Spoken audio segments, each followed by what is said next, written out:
Welcome into today's broadcast right here at Cog Hill Farm. Now, Peaches wouldn't let Nugget into the house for this episode, so here's Jason, Brooke, and our chicken master, Marycarl. What is up, y'all? This is another episode of the Cogcast podcast, and this is, I don't know what we're going to name this, like the after show or the after hours, or I'm going to come up with a cool little name for it. This is the new episode we're going to do in the podcast. That's going to be like a recap of the previous two vlogs, and we're going to take some questions and try to answer them for you guys. So this week we did the giveaway, and I want to get into the giveaway. If you guys don't know, we have a vlogging channel that hit over, or actually hit 100,000. We're over 100,000 now, but we hit 100,000 subscribers. And so we're doing a giveaway to thank you guys for everything, all the support and everything. And I'll put a link down below this video if you have not gotten in the giveaway. Now, I will say this, we had some slight technical difficulties at first, and it looks like we got that ironed out. I do the website myself. I got a good friend, Wes, over there at the Naked Hog that has been helping me with doing a lot of things. And me and him set up this page, this form to fill out for the contest. And we checked it. It was ready a week and a half to 2 weeks prior. We checked it, double checked it. Everything was fine. It goes live. And after about an hour, it messes up. So... So we got that squared away. I had a lot of people saying that they may have accidentally entered more than once. That's totally fine. It will call everybody that had a double entry, so that's cool. So don't worry about if you entered more than one time. It's not going to affect anything. So do not worry about that. If for some reason you don't know if it went through, just enter again. It's not going to hurt anything at all, guys. Also, be sure that when you enter, and I think most everybody has, there's two ways, or there's two things you have to do to enter. And that is, number one is to enter the one that's the contest, except Greenstalk. Greenstalk's totally different. For the Greenstalk planner, you go enter on their link, and all that is up on the website. I guess just in case people don't know what we're giving away, in case these got some new viewers or they don't watch the vlog, that we're giving away a fertilizer pack or kit from Hoss Tools, which will be several types of fertilizer to get you through your growing season.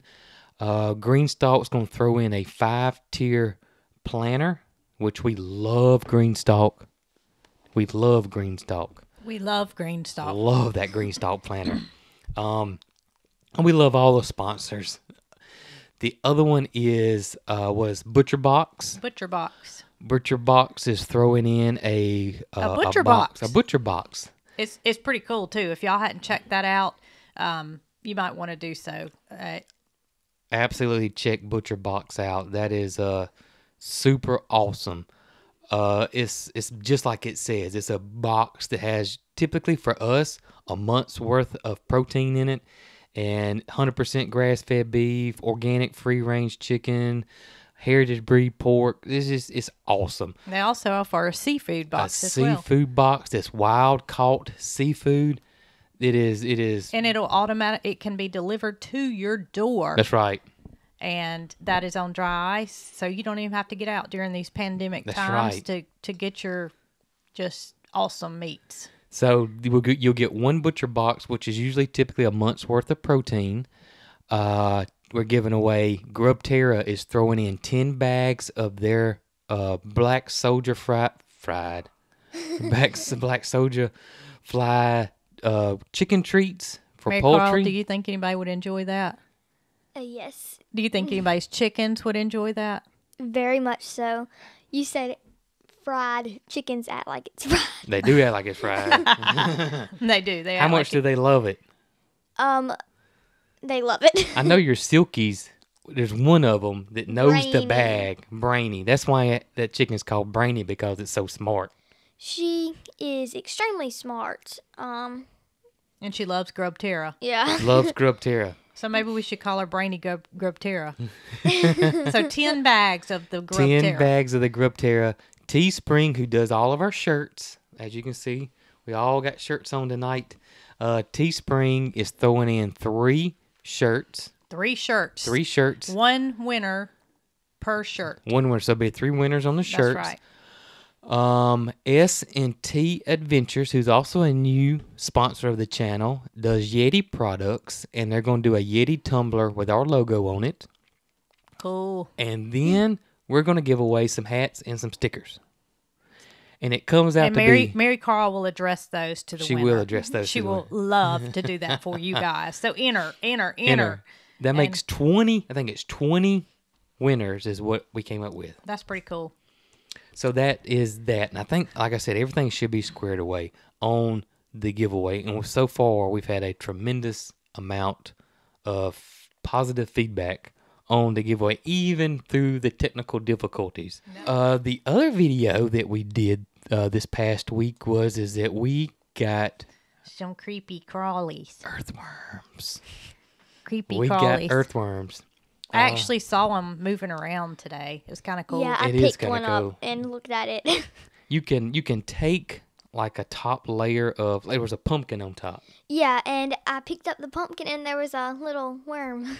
They'll poke their little head up through the dirt and eat on the stuff, and when you pull it up, they'll go back down. It was cool because I saw it when you told me to look at it. I almost saw him retracting his body back down. It is so cool. And Marycarl's stoked about this. Yeah, not to say that we all aren't, but she's a little overboard on this project. We put some compost in there from the kitchen today in it, and she's been phenomenal at saving compost. That's but right. She's got her worms in mind now, so it's just fresh on her mind that got to take her worms some food. So we checked our bucket this morning because you okay? Yeah. Okay. The little drain that we have in the front of the worm, I guess you'd call it a bin. Yeah, worm bin. It kind of is like a rain chain, and it goes down into a bucket where we can collect worm tea. Mm-hmm. And it came a pretty good rain here last night. And Jason said, we got quite a bit of tea going in here. We got quite a bit. It's rained a good bit this week. It has. And I went to pick that bucket up, and y'all, those plants are going to be eating good, kind of like I did tonight. It's a little more than halfway full. I didn't realize that it was going to be that quick. Yeah. But the rain is sifting through all of that. And in turn, it's taking out the castings and the good nutrients and putting it into that bucket. Right. So we can in turn reward our plants. Yeah, the compost, the worm castings, all that is just I'm anxious to see how well it works. Other thing that's going on that I'm super stoked is the broccoli, where the broccoli looks amazing. We haven't been able to grow broccoli before, so super excited about the fall garden this year might be the best fall garden we've ever had. I just don't remember in years past us being bountiful with produce during winter months. We've had here and there, sporadic lettuces and things like that. But as far as making dishes that were used from our garden, Marycarl, what'd you think about what we made with the broccoli? It was awesome. Is there any left? No. There's none left. There was none left that night, I don't think. But we made a broccoli and cheddar soup with the broccoli that we grew and used our carrots. It was unreal. It was so good. And I did it in the Instapot, and it literally took 5 minutes. It is, and that'll be out this week too. Recipe will be included. It was, I'm just super happy about the broccoli. And like I said, the garden, you're right. It's been beautiful and plentiful all winter long. Collard greens, lettuces, tatsoi. The only thing that didn't do was the English peas. That's right. Marycarl, do you have a favorite thing that we grew in the garden this year? Carrots. Carrots, and we hadn't even harvested a lot of carrots yet. Just when we want some, we go out there and get them. We used them for the soup, but we haven't bountiful. No, not the year-end harvest, which will probably be in about a month. Give or take, we'll harvest the carrots. We better have a big basket, that's all I can say. Well, that's a lot of carrots. That might be week one of the market It garden. sure might. This is a carrot bag. Besides the carrots, my favorite is collard greens. I was going to say, I bet it's collards. Or tatsoi. Both of them are very delicious. Yes. Do you like cornbread with your collards?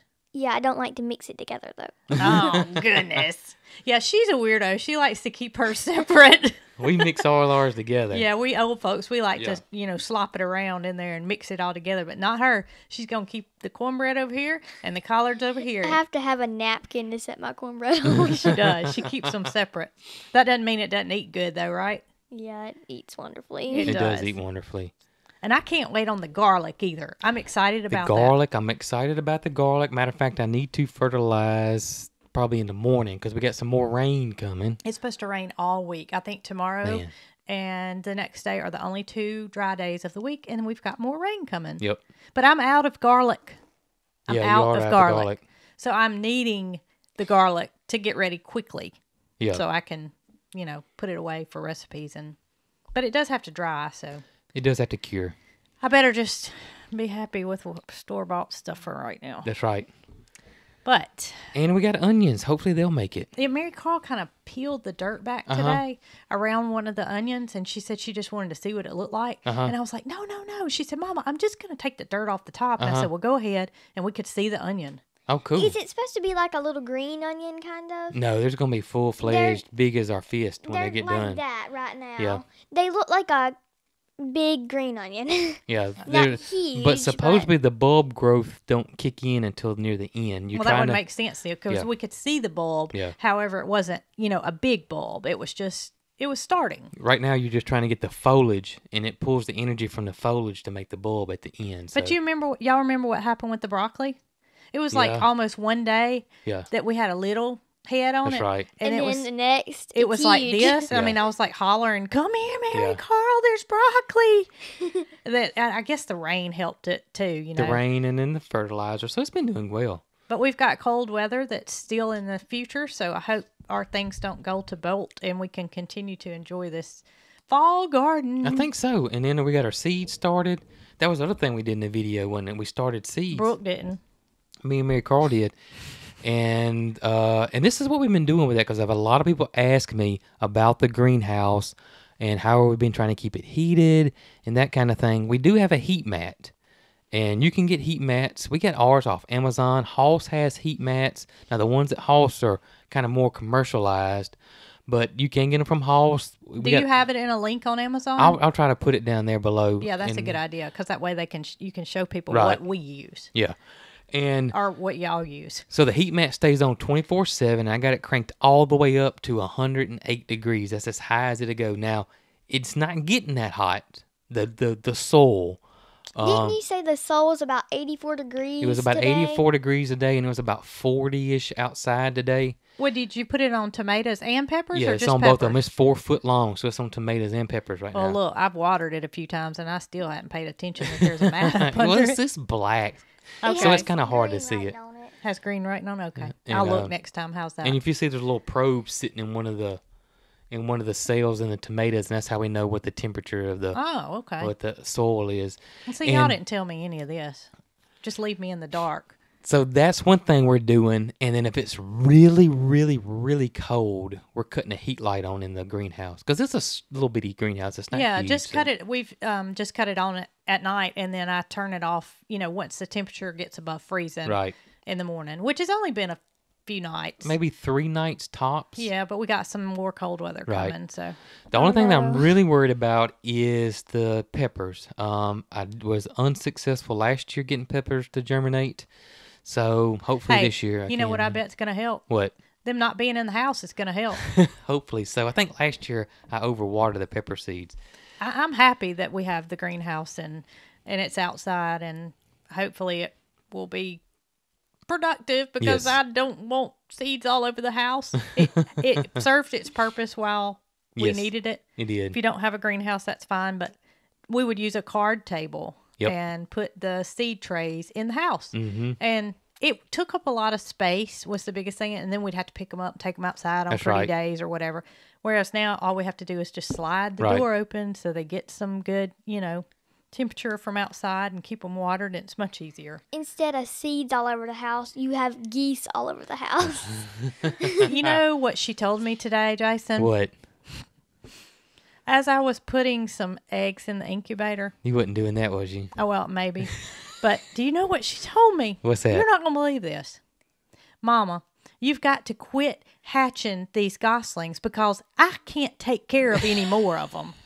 She does not take care of her goslings. I don't. I take care of her But I goslings. do a good job at hatching them. You do a good job of hatching So them. I feel like I've done my part. And this is payback for the last 11 years 11 of us, years of hatching and taking care unnecessary critters. of chicks and goslings and whatever else has been in your bedroom. That's right.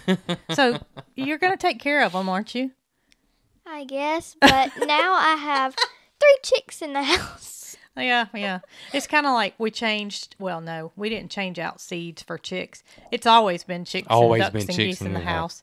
But at least we don't have seeds and chicks. Well, the right? brooder's been working, so we only got one. We talked about getting another brooder, so we probably do that in the near future, and that would eliminate us having probably at least one set of whatever in the I house. think she's just going to hatch more. I think she's going to look at it as, I got an extra brooder. Let's hatch some more. Or maybe you're going to attach more. Maybe. I might. So how many goslings are we up to now? We have 6 goslings in the goslings. house. And we have I 7 didn't tell you to bring adult. my goslings in the house now. She didn't tell you that. She didn't. She's Well, I telling the can't truth. have them stay okay. down there. They can't because be they're by too themselves, special. can they? Oh, okay. They are, y'all. I mean, They are we cute. have not had one that was unsuccessful at hatching. No, they've all been good. We have Knock on wood. We did have a question about, do we ever have to assist in helping things hatch? Yes. And I think Marycarl can answer that. Yes. If you know Ice Cream, one of my goslings, when he hatched, was completely fine when he first pipped. And pipped means first break the shell. They use their But- little egg tooth, right? Yes. And an when- egg tooth, tell them about what an egg tooth An is. egg tooth is a little white bump on the end of their beak. It's kind of like a little spike if you were to look it up close, I think. How Yeah. long does that egg tooth usually last? A day or 2. And And that's then what they use to break the shell open with. Yeah, when they're breaking the shell open, it's clear. But when it gets ready to come off, it turns white and just falls off. Okay. I didn't know But- this till my child was born, and then she taught me about this egg tooth, and I didn't really ever pay attention to it. But now, if you'll look on any kind of poultry has it, don't they? Yes, I'm not sure if... Waterfowl have it. Yeah, I'm not What sure if, like, Wild birds. parrots and stuff have it. I don't know either. I don't But know. if you I look would, I would think so. I would think everything would have an egg tooth. on the end of a chick or a duck or gosling or turkey, whatever's beak, it's a usually a little little raised bump. up area. And go on with your story. Well, when Ice Cream was hatching, he was perfectly fine. The humidity was filled up all the way. But then when the next day, I always go and check, and 9% of the time, they're 100% fine and out. Out on their own. Mm-hmm. And so I got worried about him because he wasn't hatching. So I pulled off a piece of the shell and put my finger on it. And it was like Sticky. hard but sticky at the same time. And you were pulling it from around where he had started. Yes, when they zip, which means go all the way around the top of the shell, that's how they break the top off, and they just pop the top off and push. But when he tried to zip, it didn't work out because the humidity was fine, but sometimes they just get stuck. Something And went wrong. The membrane got stuck to him, and if I wouldn't have helped him, he would not have made it.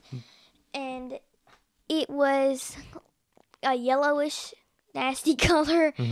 But so I pull it all the way around like it would naturally do it, and I pull the top off, and then I get a warm, wet washcloth. Well, and didn't you leave him in that shell, though, until he absorbed all of his Yes. nutrients? and we'll get to that in a minute. Oh, okay. But so I took all of the membrane off the top of him. I got a little wet paper towel and dabbed it to make it come off. And after I got it done, I moved his little leg and head out of the way so I could see his belly to make sure he had absorbed his yolk sac, and he hadn't absorbed it 100%, so I left him stuck in the bottom. Tell him what the yolk sac is. Another hour or two. A yolk sac is a sac that is actually the yolk that was on the bottom of the chick. A chick is any baby bird, but they have to absorb it to get their nutrients, and it actually forms their organs, I'm pretty sure. And if that's compromised before it's time, then they will not make it. We once had a goose that had it, and we tried everything, but he just couldn't live. Because it bled. Yeah. Mm-hmm. And that's what happens is it's kind of like, I guess it's their belly button, wouldn't you say? Yeah, it's their belly button. And if you feel on the bottom of your chick, it doesn't matter if you hatched it or not, there's always a little bump. It's on their belly. I have that too. Mine's right in the center. You're saying all birds have that because that's how they get their nutrients? Yeah, the umbilical cord is where it attaches to the yolk sac, and then the yolk sac gets absorbed and it makes a little bump. But so after an hour, I got ice cream out, and I bring him up to the house. He was so stuck with the membrane that he couldn't walk. She went down by herself that morning, and she came back frantic. And she was so concerned because she didn't know what she was going to do. There was this goose stuck all over it, and he was too little to be bathed. Mm-hmm. And so she said, "Mama, can I have a rag?" And I was like, "Well, sure, baby, you can have a rag. Why?" And she got the rag without answering my my question. And she got it, and she dipped it in some warm water, and she started cleaning him up. And it did not work. It did not work out 100%. So I had to fill up the sink with like that much water and splash it on him, and that got it off. And then after that, he was okay, wasn't he? Yeah, he's fine now. He's getting little feathers in, but he still has a little bare spot on his back from where a piece of the membrane was stuck on him. And that happens from time to time. I mean, yeah, you're going to have different variables that may happen, and you may have to assist in hatching. Mm-hmm. However, just make sure you don't pull that, what do you call it? Well, you wouldn't call it yolk sac or umbilical cord. The umbilical cord attaches to the yolk sac, and like sometimes they'll hatch from the pointed end, which is they are not supposed to hatch from the pointed end. They're supposed to hatch from the rounded end? Mm-hmm. The big end. And if it just stops doing anything in the pointed end, then that's when you should assist it. It should at least be 24 hours after it pips to assist it, but... And you recommend taking that shell off in a circle to make it like they did the zip, like they would make it all the way around. Yeah. Okay. But I had a duck that hatched from the wrong end of the shell, and he was stuck on the rounded end. Marycarl knew it wasn't a good situation. Mm-hmm. Anytime they try to hatch from the wrong end, it's just bad. It's not. You don't look for a good outcome. Anyway, you shouldn't help them from the pointed end unless they're hatching from the pointed end. Right. And when they hatch from the pointed end, it's bad. It's just weird, and it shouldn't happen. And it's a 50-50 probably. It's probably kind of like a person. You know, when you have a baby, that's what I was thinking about. They're supposed to come out head first, but people have babies that don't turn, and they have to come in. You know, doctors come in. You probably don't know this yet, but doctors come in and they assist with a cesarean section. That's kind of like what you're doing with helping. Very similar. And Marycarl, you're a surgeon and didn't know it. I'm proud of you, 11-year-old and a surgeon. A poultry surgeon for babies. There's no telling what this child's poultry surgeon. Yeah. So that was one question from our viewers is, do we ever assist? And we do. And we do. So that answered that. Marycarl, you want to answer another question? Sure. Another question we had was, are we ever going to get swans? I think this brought a smile. We get asked this a lot. I think this brought a smile to this child's face because she loves her some swans. Yes, I do. And the answer is, if she has anything to do with it, yes. But if her parents have anything to do with it, we need a water source. Yes, we would have to have lots of land and a pond. Why is that? Because swans feed off of the pond. They feed off of grasses and weeds that grow in the pond. Do we have that here? No, we only have a creek, and a creek is about about a foot deep, and it's wonderful for ducks and geese, but however, it doesn't sustain any plant life. No, because it's flowing. It's free flowing. It's no algae. It's crystal clear. It's crystal clear. Yeah. So swans would not live at Cog Hill Farm unless they were taken care of with an alternative method of feed, which we don't have a source for swan feed yet. But if we ever got a pond, swans would be on the list. Oh, swans would be on the list. She has often asked, if we ever had a pond, could I have swans? And we were, actually, we went on a little quick trip to pick up some axles for the Airstream that we've been working on. And we went to a pond. Where were we? Muscle Shoals, Alabama? It was Tuscumbia. Tuscumbia had a park. It was a park. It was a park, and it had a man-made waterfall, and I was like, okay, and we drove by it. I just thought it was going to be a pond with a pretty waterfall and a big light-up swan in the middle, and I was not expecting a pond with 90 geese, more like 200 geese. A lot of geese. And a pair of swans. What kind were they? A pair of mute swans. They were beautiful.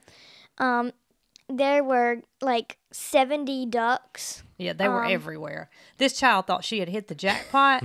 She was looking for real estate. I mean, she wanted to move to this place because she's thinking in her mind, if Mama and Daddy won't let me have a swan, then we can just move to Tuscumbia and we can have swans at this park. And it was a pair of swans, and I know it was a pair because one was larger than the other. And the female swans are larger than the others, than the males. And it was 70 domestic ducks. At least. Yeah. There was like 12 mallards. But there were probably 100 geese. Yeah, and they were all Canadian. Well, they weren't all Canadians. There were like 10 Toulouse. Okay. Toulouse and African geese. And so that kind of answers where you are on swans.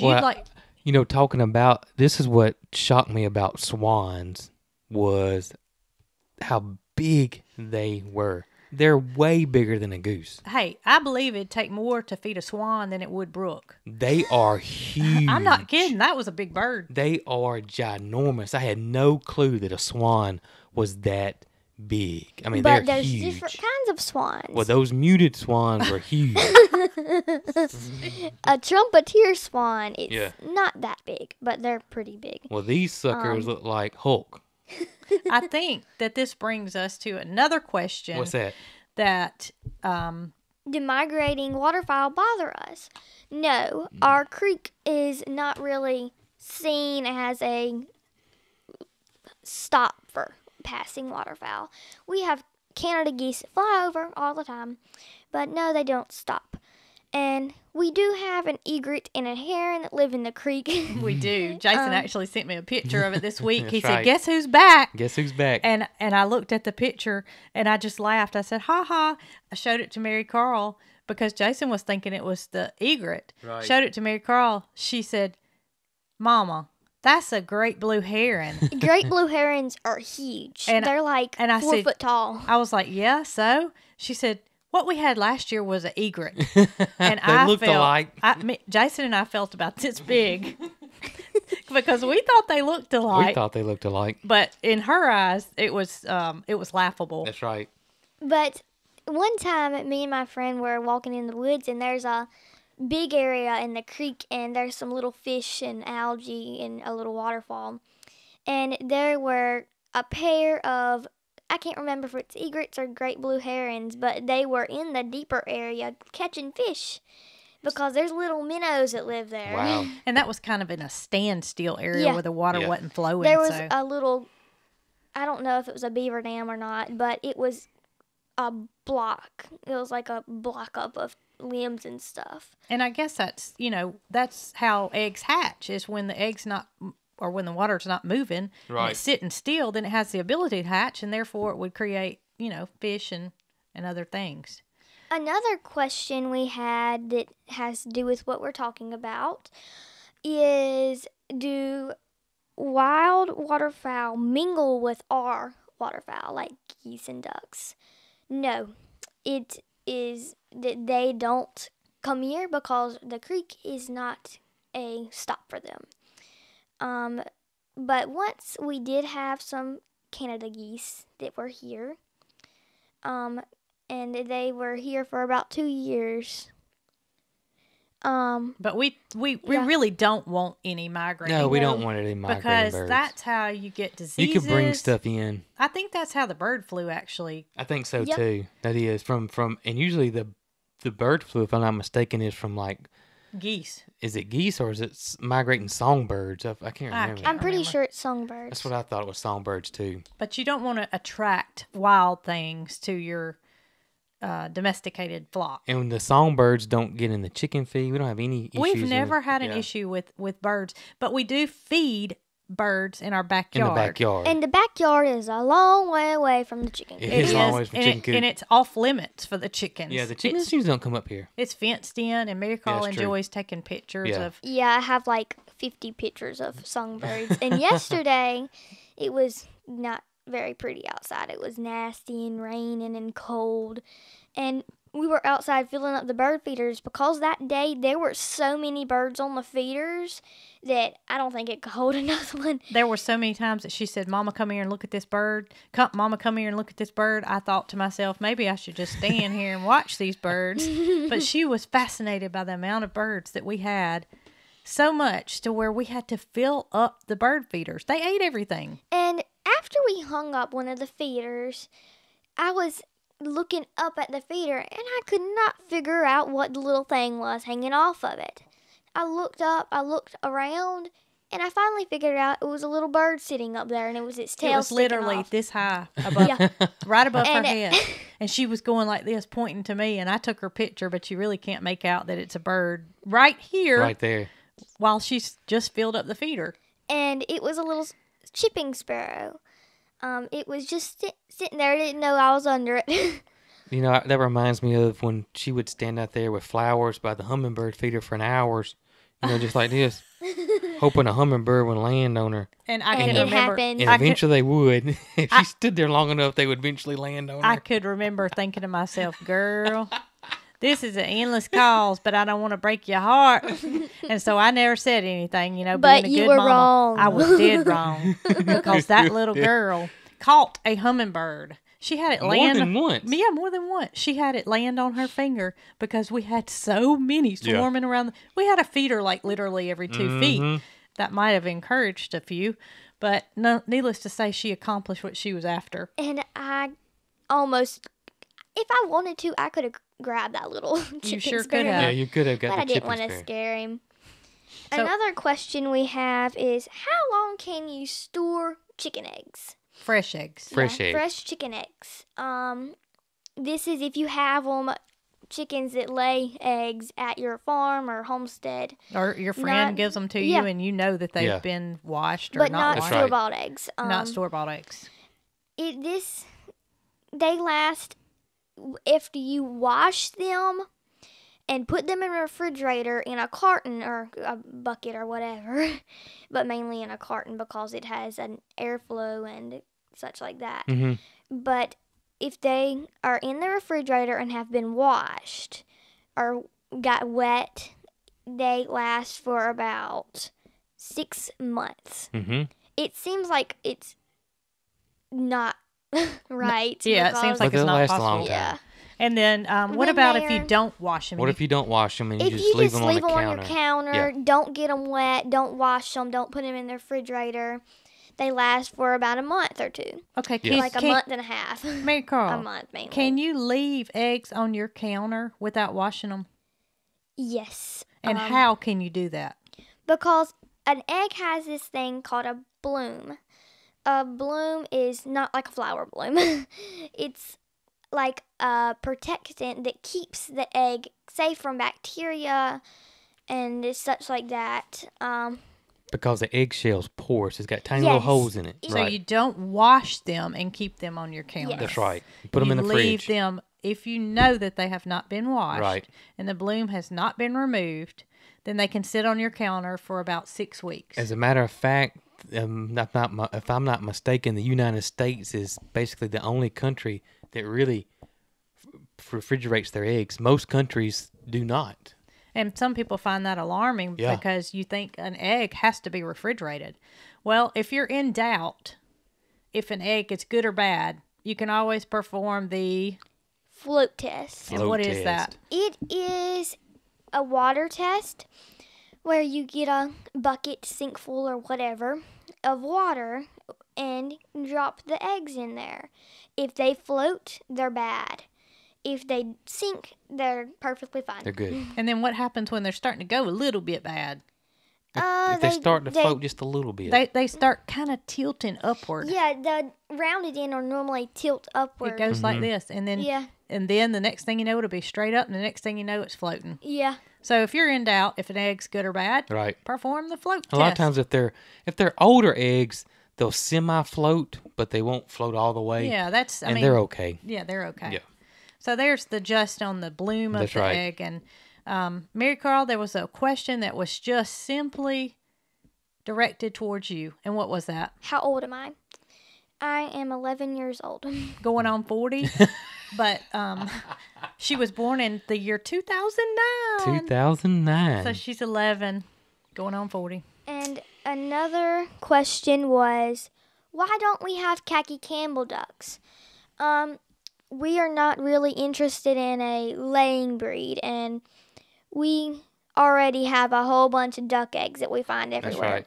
And I don't want a full-time layer breed because I'm scared we would have a snake problem. And what would happen is another duck would come along and sit on that clutch eggs that the khaki Campbell has, and then there'd be a million ducks around here, and there already is. That's right. That's right. We've had khaki Campbells in the past, haven't we? We have. Yeah, they're just not my favorite breed of duck. They don't really do well here, in my opinion. Thank goodness. Well, I like your thinking. They're beautiful ducks. They are beautiful. They are beautiful ducks. I like they her thinking as for, being aware that she doesn't want unwanted hatchlings. I mean, things can happen. That's You start getting things that lay eggs here, there, and everywhere, and you're creating a rodent problem, much less Anyway, Jason? Yes. Do you have any questions to answer? Yeah, we had a couple of questions here. One was about freezing squash. How do you freeze squash? And what we do is we just cut it up in slices, put it little rounds, don't we? Yeah. And or however you like it. However you like it. And then put it in a freezer bag and freeze it. That's right. You don't have to blanch squash. At least we don't. We don't find that it's has any different taste once it's been just cut up and put in a freezer bag. Now, we don't leave it, for a long period of time. That's right. It's usually consumed pretty quick. Quick. To me, the flavor's good, especially if you have so much of it and you don't have a market garden or something like that to sell it. You don't want it to go to waste, so just cut it up and freeze it. And plus, squash is the gift that keeps on giving in the summertime. That's right. So that's what we do with squash. Another one was, about cleaning up after the chickens in the chicken yard? How do I handle that? What do I do with that? We really don't do anything. Mother Nature usually takes care of that for us. In the pea gravel, That's what I was going to say. I think the pea gravel has been the biggest asset. It has been the biggest asset. But the rain just washes it all the way. And it's there, but you don't smell it and you don't see it. Yeah, so you don't. But the coops, we have to clean out. The coops we do have to clean out, but the chicken yard itself, Mother Nature takes care of it pretty darn good. Now, if you had a situation where you had way more chickens than you had space, because then that would be a different situation. We still have a handful of chickens that don't want to go in the coop and roost at night. Yeah. And so therefore they pick certain areas, and you can see where they have you can see their where droppings are just in piles. In that place, I squirt it off with a water hose because there's pea gravel underneath. And that pea gravel does a wonderful job of not creating a mud hole, and it allows it to drain. So if you're in an area and you have mud, Mm-hmm. and you have, well, this time of the year, I think everybody has mud. It's terrible this time of the year for us. But that pea gravel's been a game changer. And when we put the pea gravel down, there were some people that questioned us putting the pea gravel down. Heck, I questioned myself. I didn't know how it was going to work out. But the main thing was, they were like, well, what are the chickens going to scratch around in? Well, our chickens are free range. The pea gravel area is just their yard. That's Outside that, they got the whole 7 acres if they want to free range on. And another question that people said or told me was that the pea gravel would get too hot and they wouldn't be able to walk on it, which is not true for us here either. No, because they're not confined to that one area. Plus, it's not that sunny there at all. And another thing is yes, we feed them in the pea gravel area, but that area is covered. So it's not like they're standing on a heated rock trying to eat. And plus, too, the moisture from underneath, it's like our driveway's completely gravel, and that driveway's never scalding hot. No. All right, one more question that we had was about our prayer flags. Yes. And that is what is around our garden. And I think that this question is from someone who hasn't probably been a long-time viewer, and that's fine. We're happy for old, new, and all in between. But the prayer flags are... to keep the peafowl out of the garden. They serve multiple purposes. Well, the reason I really started the prayer flags is we had a bad drought one year, and then that fall we had a deer issue in the garden, and we've never, ever, ever, ever had a deer issue. And then my theory was that it was because of the drought. Then they didn't have much to eat in the forest, so my Seminole pumpkins were just an all-you-can-eat buffet. And I just got a 4-foot fence there, and that's nothing for a deer. So my gears were turning, and then I thought of the prayer flags, and because I think I got the idea from Disney World, to be honest with you. We go to Disney World. I didn't realize that. Yeah, they had the prayer flags in the where was it? The Himalayan area and all that, and Animal Kingdom. I'm thinking, Marycarl, we can use this as a tool to go back to Disney. If he gets ideas from there, surely he'll take us. And then I thought those prayer flags would be awesome to make the illusion that my fence is taller than 4 foot, and then it's got the movement. So that's why I put the prayer flags around the garden, and lo and behold, the deer stopped coming to the garden. So that was the main reason that I started the prayer flags, was for the deer. Then I said, heck, if it keeps the deer out, then maybe it would keep the chickens and the turkeys and other things out. The peacocks. Yeah, especially the peafowl. They are... Well, they tend to roost higher than any other. They do roost higher, and they can jump 6 foot flat-footed. Yeah, I mean, it's crazy. But it's crazy. We haven't had an issue. We keep feed available at all times. Yes. And if you have a garden in the middle of your farm and your critters are hungry, they're going to get in whatever they need to get food. But we don't have that issue. I think if they were hungry, they'd get in there. Every now and then they'll get in there, but it's usually by accident. It's usually by accident. They fly off the barn, and then they end up in the garden. They're like, how do I get out of here? Like if our nugget ran by. That's right. They would go crazy because peacocks hate to be cornered. Yeah. That's right. They get extremely nervous, and they just go straight up, and then they just go straight down. Yeah. And Marycarl and I have seen the peacock, Ozella, in the garden once or twice this year. And when you go to run her out, she's more scared that you're after her. She can't figure out how to get out, even though that fence is 4 foot. Crazy? And she could fly over the top of this house easily. She acts like she can't get out. They all do that. The chicken will get in a fenced-in area and get in there easily, but then they can't figure out how to get out. One more is where do we buy Karabe seed, since we've been talking about Karabe a lot lately. I had Karabe slaw tonight. It was delicious, wasn't it? It sure was.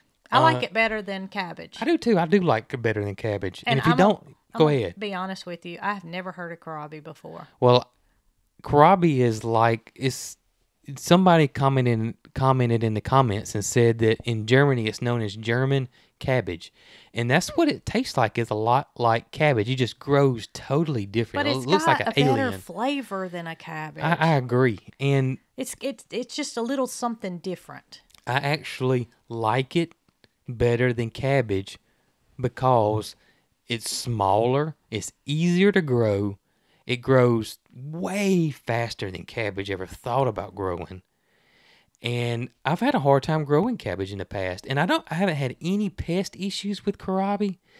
But you get the seeds from Hoss. That's where we got ours from Hoss Tools. And we'll put a link down below in this video to Hoss Tools. And again, our promo code is COGSquad21. And you get a free pack of seeds if this is your first order. Over $25. Over $25. And the seeds are what?